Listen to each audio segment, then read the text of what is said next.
Hey everybody, it's Dominic, and in this video I really quickly want to talk about reflective questions and formative assessment.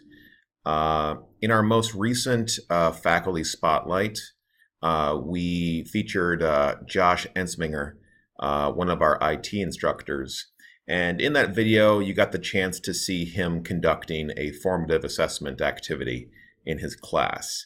And formative assessment is incredibly important in instruction because we as teachers know what we want our learners to understand. But what we don't always know is, do they understand what we hope they understand? We can deliver instruction to them, but is it sticking? Do they get it? Are they having trouble? Or is there something else going on that would benefit our instruction if we knew about it? Now, there are many different formative assessment techniques that you can follow, and we in the CPD department can definitely help you with some suggestions on how to conduct formative assessment in many different delivery types.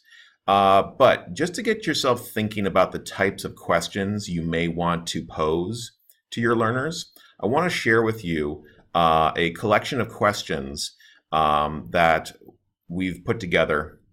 I actually got this from a resource that I found online that had many different questions that it's good for learners to consider, and it's good for you to find out the answers to. And I've put that collection of questions on the CPD website. So I just want to show you where they are and show you what some of the questions are. Okay. So right now I'm on the CPD homepage. I got here by going to Departments CPD from the My CVTC portal. Okay, so I went there, and then on the CPD homepage, if you go to the Faculty Resources section, in there, the first thing that you'll see are these different instructional strategies and other resources that are available to our instructors. Right here, some formative assessment strategies.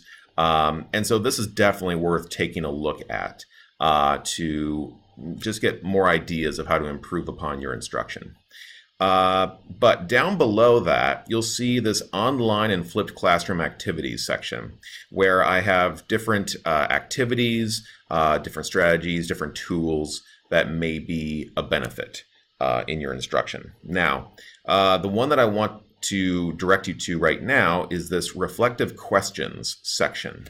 Okay, you can see here when you mouse over it, it says, formative assessment is a critical part of effective instruction. Include 1 to 3 reflective question prompts throughout your lessons to gauge where your students are at and what content needs clarification. So these questions could be utilized in an online context. You could do it in face-to-face as well, but it really depends. It depends on the context and the way in which you want to deliver these questions. Now, I've put them into a Google form. So for us to see these questions, if I click on View Template, it'll open a new tab here with a Google form. Now, I would not deliver this whole Google form to a student because there's a ton of questions in here. I would actually just grab, a couple that you want students to consider. But really quick, if we look at some of these questions, during my work today, I wish I would have, fill in the answer. During my work today, I wish I knew. During today's work, I am glad I. Okay.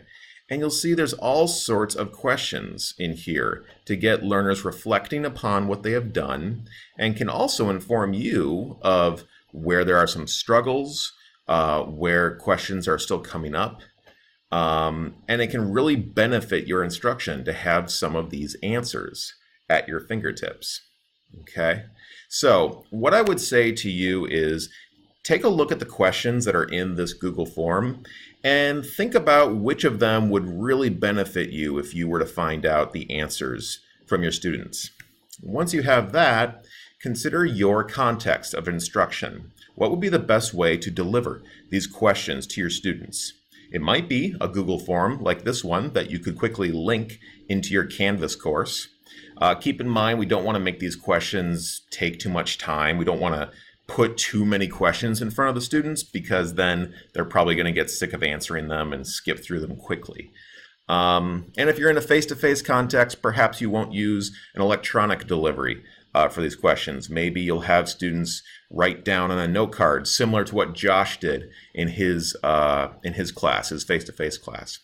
So these reflective questions, I think, could really benefit your instruction, and I think it's a good idea just to take a look at them. And as you go week to week, activity to activity, think about what questions you want to pose to your learners to inform your instruction and also to get them to reflect upon their learning. Thanks for watching.